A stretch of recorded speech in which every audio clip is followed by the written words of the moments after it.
Magandang araw mga kalapatid. Ito, 6 na araw na lang bago makapagpabiyahe ulit tayo ng itlog. Sa ngayon, wala pa naging itlog. Pero yan, ang ginawa ko, nilagyan ko sila ng dayami. Hinahakot nila, oh. Ito, kung mga nagde-develop kayo ng mga flyer, maganda to, lalo na kung motivation para sa pag may kapares ang mga panlipad nyo.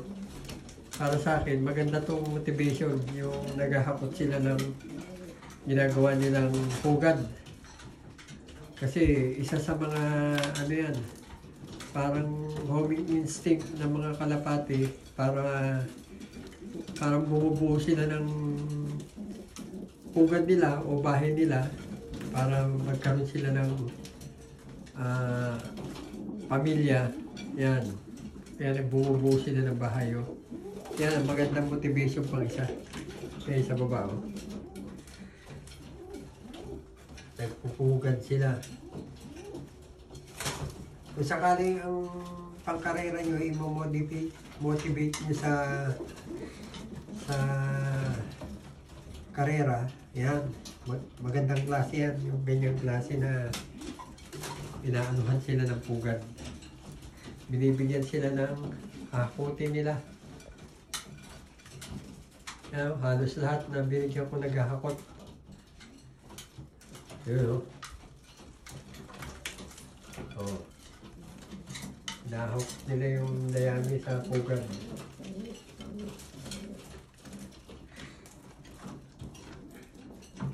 Sa Pilipinas, si Kuya Toy Beats, pagka kakarera tayo, ayan, magandang motivation to. Lagyan nyo sila ng parisan nyo yung flyer nyo. Either yung babae yung ililipad nyo o yung lalaki, bigyan nyo sila ng ganyan. O isa lang palatandaan yan na ano sila, concerned sila sa paggawa nila ng pamilya. Kanila magkapares yan.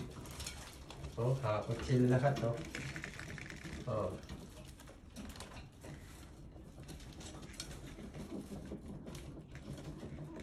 Lahat nagahakot. Ilalagay sa pugad. Oh. So, marami na rin nahakot to.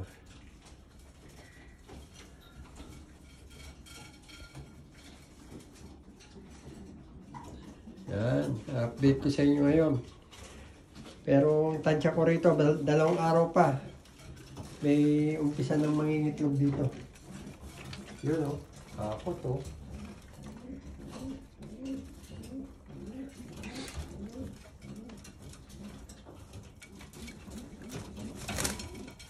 Isa sa sekreto to ng mga nagkakalapati para sa kanilang motivation, yung mabigyan sila ng ayan, nasa isip ngayon nila, gumagawa sila ng bahay at pagka kinarera to, sigurado. Tapos yung turo ng amo ko, napakaganda raw pagka yung last lap is 10 days na nililimliman ng itlog. Kaya nasabi sa akin ni ng amo ko, pag na-timing daw na 10 days last lap, siguradong kalapati uuwi. Wag lang maano yung smash game o smash race. Ito, isa sa sekreto rin ng mga Jansen to, yung nagbibigay ng hahaputin nila para sa pugad. Yun, oh, grabe, oh. Oh. Talaga naman, oh. Lagi nilagay kong dayami rito, yung nabibiling pagkain na rabbit. Yung pinatuyo na damo. Ayan, oh. Yun, dami na nahakot si puti, oh. Nahuhulog kasi, kaya iangat ko na naman mamaya yung nahulog. Para meron silang mahakot. Halos lahat sila naghahakot. Ano? Ano ba?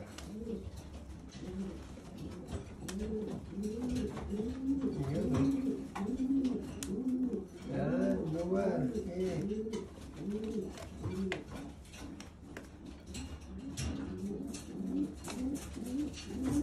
Medyo ano na.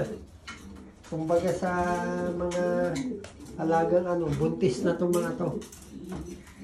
Kasi medyo bumukol na yung puwit nila eh.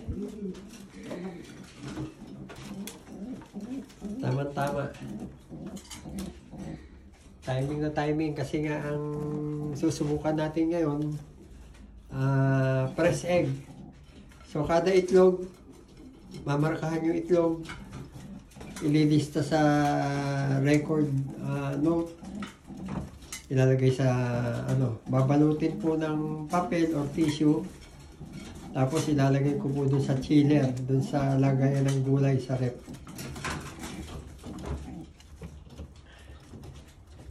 Yan pong gagawin natin. Kasi nasubukan ko na po yung nalimliman, napisarin. Okay rin yun, pero pag matatagalan na hindi mauupuan kagad, kagaya ng mga delay flight, o hindi makadaan yung mag-uwi ng itlog para dun sa, kung nasa Pilipinas na, kung tiga saan yung magpapasiter, kunyari may baha, siyempre nadidelay ang ano ng itlog, mainitan kung balot, yun medyo nagkakaroon ng diferensya. So susubukan natin ngayon sa press na itlog para makita natin kung anong maganda, kasi uulit pa to hanggat nandito po si Kuya Toy Bits. May uuwi ng Pilipinas, magpapaitlog tayo para may pauwi sa Pilipinas. Kasi sigurado itong mga kalapati na to may iwan po to dito sa Japan. Hindi po natin maibibiyahe nga kasi nga ano na naman, stop na naman ang sinasabi ng mga personnel dito sa mga ganyan. Bird flu na naman daw. Tapos inaano rin sa TV rito na may bird flu. Kaya yan, stop na naman. Kaya wala nang pag-asa kung yung kalapati mismo ang iuwi. Didepende na lang tayo sa itlog. Kutsi brown, no? Ayan. So, ayan lang mga kalapatids, na isa sa mga tips ni Kuya Toy Bits sa inyo. Motivation po. Ang kalapati, yung mga hakot-hakot. Yan, sigurado, matatandaan niya na naghanda siya ng pugad para bumuo siya ng pamilya. Kaya kung papakawalan mo yung pugad, yung pinakabahay nila kasi siyempre pag gumagawa ng ganyan ng mga kalapati, diyan sila magbubuo ng pamilya nila. So pagka sa liparan, may isip nila yan. Napakagandang motivation yan para sa kalapati. Pero Jansen, no? Sipag, no? Dami nang nahakot. Morris Gordon din, no? Sipag, no? Pag-asawa, no? So yun lang mga kalapatids. Maraming salamat. Like, sharing, subscribe po para kay Kuya Toy Bits. Maraming pong salamat sa walang sawang tumatangkilik sa YouTube channel ni Kuya Toy Bits. Arigato po, salamat. Bye.